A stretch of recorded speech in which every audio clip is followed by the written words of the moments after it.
За юу баг камер. Сайн байна. За сайн. Тэгээ 3 саяулахнаа хэрнээ хамаг нөгөө бензинээ том машин зарцуулдаг. Над чиг ийм үргэлжлэн хэлбэр гарууд Америк байгаа тоххой. Тэгэхээр бензиний зардал өндөр байна. Хүн биендээ болон хүнсэндээ зарцуулах мөнгөө машиныхаа бензин зарцуулаад байна.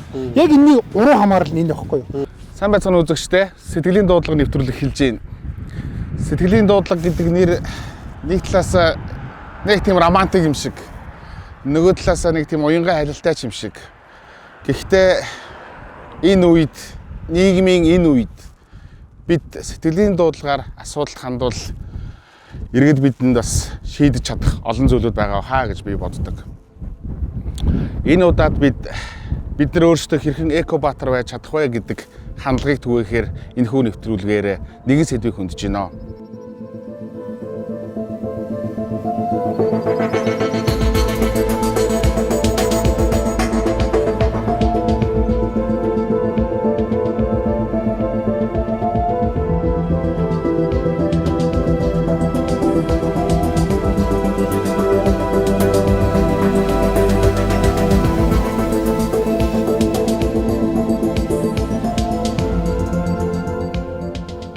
Бензин шатхуун гэдэг энэ ойлголт зөвхөн машинд хийдэг зүйл ерөөсөө биш.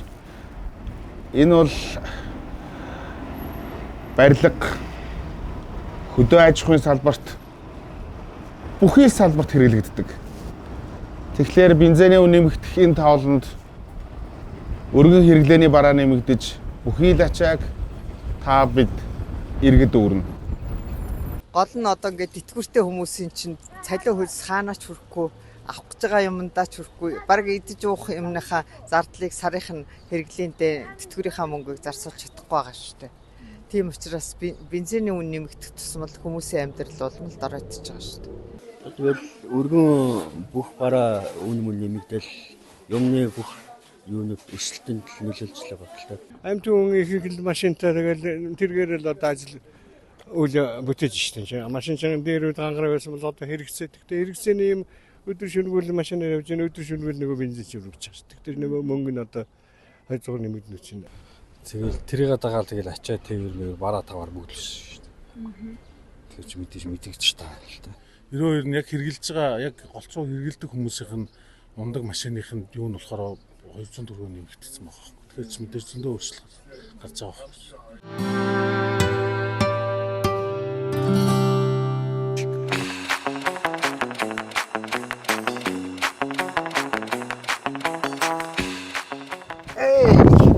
За юу баг камер.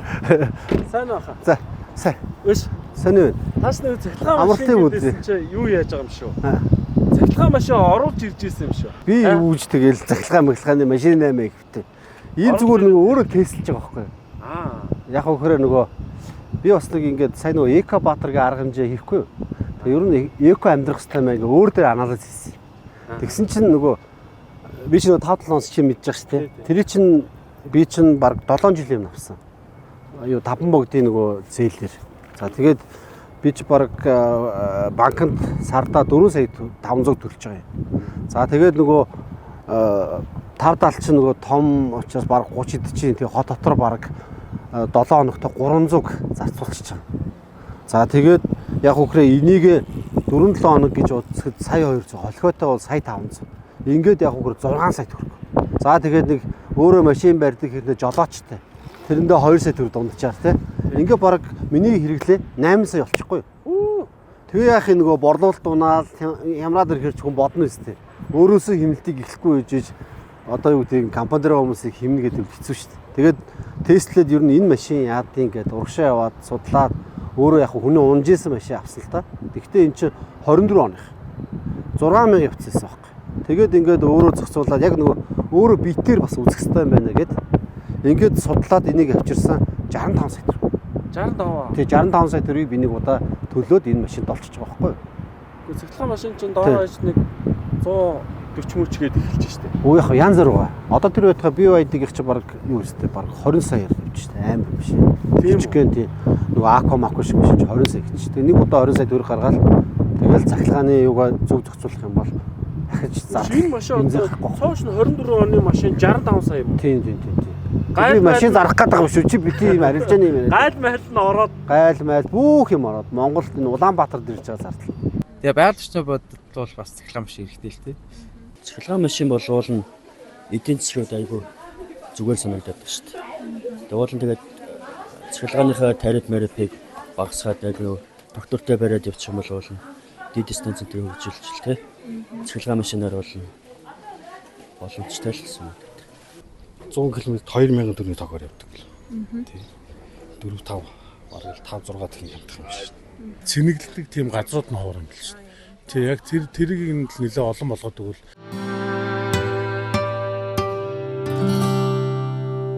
сарын зардлал өсрөл нэг 300 мянга юм шүү. Үгүй бүр хямдхан чи бүр гайхан цай. За энийг чинь би яг нөгөө тэнэглдэг юмгүй байхдаа бол ингээд 5 сар унсан шүү дээ тий. Тэр зардлаа бол тооцож үзээгүй. Тэгвэл бол яаж бодсон өсрөл 300 мянга чиний хэлдгэр. Одоо би юунда гэрийнхаа гаражт ингээд цэнэглэгчтэй олчингууд чинь яг нөгөө түргэн цэнэглэгчээр 20 мянгаар 2 удаа гэдэг чинь 40 мянга. За өнгөрсөн сарын тогны зардал 57 мянга.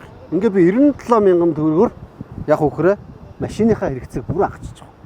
Нөгөө 8 саяын зардлыг 97-тай харьцуулахаар өдөр шинэ хөөцтэй. Тэгэхээр яг бид нар нөгөө нэг яг үндэ бензин үйлдвэрлэгч биш байхгүй. Тог үйлдвэрлэгч биш. Гэхдээ яаж нөхөр одоо бензин одоо нөгөө даваасран сайд хэлсэн байсан шүү дээ. Бензинд хүнснээсээ илүү мөнгө зарцуулаад байна шүү дээ гэт. Тэгээ 3 саяулахнаа хэрнээ хамаг нөгөө бензинээ том машин зарцуулдаг. Над шиг ийм үрлэгэн хэлбэр гарууд амар их байгаа байхгүй. Тэгээд тэр данхаасан юмтайгаа 30 эддэг машинтайгаа хотын төвд маневрал дийлэхгүй хөдөө явдаг машин те. Яг үүндээ хотод амьдрдаг хэрнээ хөдөөний машин авчих хотод амьдраад байгаа байхгүй. Тэнгүүд нөгөө маневрлах гэж бөөн асуудал. Бөөн төгжрэлт сигнал. Тэгэл эн чинь ухарч нөгөө 5-70 мал чинь нөгөө ухарч мөхөд маневрлж явж байгаа байхгүй. Эн чинь яах вэ? Нэг дараалт тух гараа авчих. Уус хотод зориулсан юм чинь. 100% хамааралтай, шатхуунаас хамааралтай энэ шатхуунд хандлага бид нэр өөрсдөө хэрхэн өөрчилж чадах вэ? 2018 онд би Өмнөд Судан, Африкийн Өмнөд Судан улсыг зориход Өмнөд Судан улс өөрөө нефтийн ариун нөөцтэй ийм орн. Өөрсдөө нефтээ олборлоод хойд Судан руугаа гаргаад Суданда боловсруулад Суданаасаа бензинээ худалдаж авдаг. Бидний ерөнхий дүр төрх ирээдүйд ингэж л харагдаж байна. Яг одоо нөгөө миний хүсээд байгаа, миний мөрөөдөд байгаа машин ирж байгаа тий. Хот дотор уунж болсон цаа. Хот дотор уунахад би яг энэтэй адилхан захилгаанаар уун. Эдийн засгт хэмнэлттэй баяа гэдгийг л нийгэмд ойлгуулах гэдэг байхгүй санаа. Хүн ер нь тэгээ дайсантайгаа ч гар өрдөг байх хэрэгтэй байхгүй. Тэг хятадын сайн юм авъя. Харин болохгүй юм дүрх хэрэгтэй байхгүй. Хэлэх хэрэгтэй. Тий. Би бол тэгж л бодож. Тэгээ эндий даваа тал ингээд бид нар ингээд жишээ нь захилгаан түрүү ярьлаа шүү дээ тий. Захилгаан үйлдвэрлэгч биш. Тэгээ сая 3 дугаар захилгаанаас дэлбэрлээ тий. За одоо ингээд захилгааны зөөн бөөн хомсдол, бөөн бэрхшээл тулгарна. Тэгээ тэр төвшүүлжээ ингээд дарамт үүсгээд. Тэгвэл болдог бол энийг шөнийн тогоороо цэмлэх хэрэгтэй. Шөнийн тогоо бид нар яаж чинь худалдаж авчаад буцаагаад уурсаж байгаа шүү. Буцаагаад орсоо буцаачиж байгаа. Хайр мөнгө. Тэгэхээр энэ шөнийн тогоо ашиглаад тий.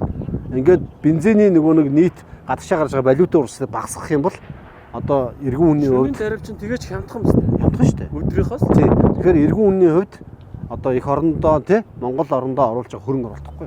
Одоо энэ лаг юм ярьж чи 5-7 оноо явж энэ ямар хот гарвэ гэдэг тий. Одоо тэг 2 цахилгаан машинтай болчихсон. 2 цахилгаан машин. Угаасаа нөгөө 2 машин зогсоолтой юм чи нэгэн л тогоо авчирсан шүү дээ тий. Тэгээд вот энэ ирчлээ шүү дээ. Тэнгүүд энэ машин болохоор айгүй супер зэн. Яг үгээр шулуунд 10 эдэн за тэнгүүтээ тогоороо 200. Тэгэхээр энэ машин яг адилхан байна. Жохон яг нэг энэ машин 100 зарцуулдаг бол 200 300 зарцуулах. Үнэн нь үнэтэй. Үнэн бит яриа. За сайн байна уу? Сайн байна уу? Ярьсан гэнэ үү? Оо тий харин тий. Цэрэнлаагүй тий. Батбаяр гэдэг хүн байгаа юм. За. Тий тэгээ яг нэг ийм нөгөө эко байх тухай ингээд яваад байгаа юм. Тэгээд өөрөө үлгэрлийгээд тэгээ эхний шийдвүүдийг хийцэн явж байгаа. Нэг дугуунж үзлээ. Тэгээд өөрөө дуршаад урдаас яваад машин судлаад хөлөөр нь ингээд ягаад татвар юу гардыг бижилж үзээд нэг машинтай болсон юм. Өө за. Тэгсэн чинь захлах машин. Тэгсэн чинь хүү ингээд Японд байж байгаа төгсөөд ирж байгаа. Миний бизнесийг үргэлжлүүлэх гээд ирж байгаа байхгүй юу? За. Үндсэндээ яхаа гэхээр би ч мужон бохгүй одоо Facebook гэдэг компани захирлаа. Өө за. За. Тэгээд одоо нөгөө аав маань мужон байсан учраас аавынхаа амьдралаар ингээд бараг 36 жил амьдарч. Өөрөө ч одоо мэрэгжлийн мужон шүү дээ. Тэгвэл ижлэх нь одоо нэг чиглэл. Би тэгтээ чам шиг нөгөө сургууль төгсөөгүй. Гэхдээ би их зүүчи. Өө за. Яг юу түрээ сая дөнгөж энэ машина буулгаж аваад манайх нөгөө хятад дотор үйлдвэрээс нь 90 хүртэл ачуулаад 2 жилийн хооронд хөлөөр нь гаргаа 90-ээс нааш нь хэдэн машин ачуулаад сая буулгаад замаараа энд байж ирэх нь зам зур орчоод угаалга руугаа явъя гээд замдаа бууж байгаа. За. Миний яг зорилго бол нөгөө машин сурчлаа танай компани сурчих гээд байгаа биш үү? Юус эко хэрэглээд буюу машин харуулдаг хэмнэлтэл амьдрэх гэж байгаа. За. Бидээс хэмнэлтэл амьдрэх. Бид нар амар цамаан байгаа байхгүй. Тэгээ би яагаад танахыг ингэ сонгосон гэхээр тэргүй бид нар нөгөө хятадыг муулж байгаа ч гэсэн BYD дэлхийд одоо Tesla-гийн уныг унтлан ингэж ажиллаж шүү дээ. Хүлээж шүү дээ. Дэлхийн хүлээн зөвшөөрсөн байгаад одоо жижигхэн Монгол те хятад юу вэ гэдээ одоо салавч өгөөс удаж болохгүй байхгүй. Тэгэхээр тэгж үлдмээргүй л байгаа. Гүг тэгээд чадчихыг аваад тэгээ нөгөө үнэхээр үзэн ядаад байгаа буруу зүйлийг нь бол ингээд түлхэл явуул та тийм. Дэлхийд бид нар машин үйлдвэрлэхгүй юм чи яах юм. Хүлээн зөвшөөрсөн авахгүй шүү дээ. Тэгээд дандаа хуучин машин унаатай тийм. Шинэ гоё ийм энэ нуруунд дээр нь суучих бас л тийм. За энэ манай энэ машин манайх өнгөрсөн жил за яг машин сурчлахгүй. За. Тийм машин сурчлахгүй тийм. Монголд уул уурхай дээр ажиллаж байгаа машинуудын хэн хэдийн нийлүүлж ийнэхээр хятад нийлүүлж байгаа. Тэгэхээр хятадын техник сайн юм уу? Өөр нөхцөл нь юу гэсэн чинь суудлын дэрэг байгаа. Тэгээ суудлын дэрэг нь таны түрүү үгэндээ хэллээ. Бид нэр 5 тухай одоо хэцүү замандаа бас нөлөөлөхийн тулд том машин унж байна. Тэгэхээр бензиний зардал өндөр байна. Хүн биендээ болон хүнсэндээ зарцуулах мөнгөө машиныхаа бензин зарцуулаад байна. Яг энэний уруу хамаарал нь энэ байхгүй юу? 5 тухай метр хэмнэлт энэ чинь гараад ир. Тогоо цэмэглээд бага зарцуулалтаа бензинээ зарцуулаад бензин цахилгаан хосолсон плагин хайбрид машиныг хэрэгжилж болж байна. Яг 570 шиг 300 шиг Lexus 700 600 шиг үзүүлэлтээр энэ явж чадна. Гэхдээ энэс нэг илүү юм нь юу гэхээр тэрнээс бага зарцуулалтаар яг тэр мэдрэмжийг танд өгч чадна.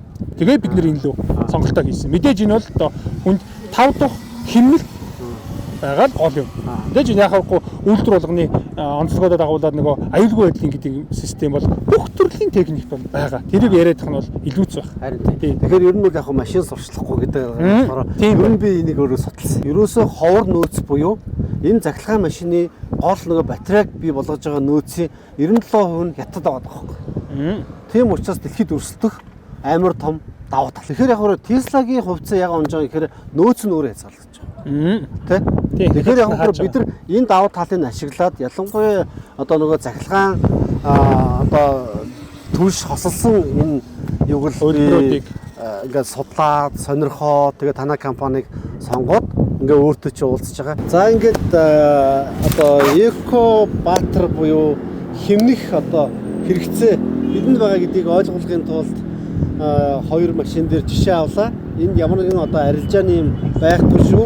За тэгээд мэдээж та бүхэн маань өөрсдийнхөө өнцгөөс шүүн дургаад яг өөрт хэрэгцээтэй тэр хэмнэлтийг өөрөөсөө эхлэсэй гэж хүсэж байна. Санаанд ирсэндээ их баяртай байна. Ийм гоё агуулгаар нь харж бас юм бас нэг өөрийнхөө бизнесээсээ илүү өөр нэг хүний бизнесээсээ бас илүү яг энэ банкын хэрэглээ талдаа байж ард түмэнд нь ингэж явуул бас бидэнд бас ийм сайхан юмыг хэмнэлттэйгээр хэрэгжилж болж шүү гэдэг өнцгийг гаргахад зорж эндээ оролцуулсан танаа хамт олон чин сэтгэлээсээ баярлалаа. Facebook угаасаа номер 1 шүү. За.